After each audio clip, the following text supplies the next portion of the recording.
La fête de l'humanité s'achève ce soir à la Courneuve avec un peu de musique et beaucoup de politique. Et un tout sauf Hollande qui semblait irriguer toutes les discussions hier. Manuel Valls, qui est ce matin l'invité du grand rendez-vous Les Échos Europe 1 iTélé, évoquait lui-même en février ces deux gauches irréconciliables. À la Courneuve, le reportage de Jean-Jacques Herry. Entre les stands des fédérations communistes, l'anti-hollandisme est la chose du monde la mieux partagée. Ça commence très tôt, une question de bon sens pour Matteo, jeune militant PCF de 18 ans. Il nous a trahis. Hollande a fait une politique de droite, une politique antisociale, une politique libérale. Pour moi, la gauche, c'est nous. C'est le Parti communiste, c'est le Front de gauche, Europe Écologie Les Verts. Avec eux, on peut faire quelque chose. Avec Hollande et Valls, c'est impossible. Ils sont plus à gauche. Pour moi, Hollande ou Sarkozy, au point où on en est, c'est un peu la même chose. Pour les militants, on n'a même plus affaire à deux gauches irréconciliables, mais bien à une vraie gauche qu'ils disent représenter face au danger d'un PS de droite. Pour Albert, le divorce est archi consommé. J'ai voté pour lui. Je le regrette.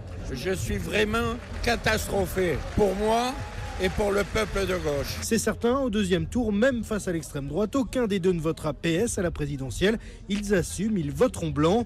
Non, pour trouver le compromis, il faut se déplacer un tout petit peu vers le centre, vers Soisic, militante Europe Écologie Les Verts.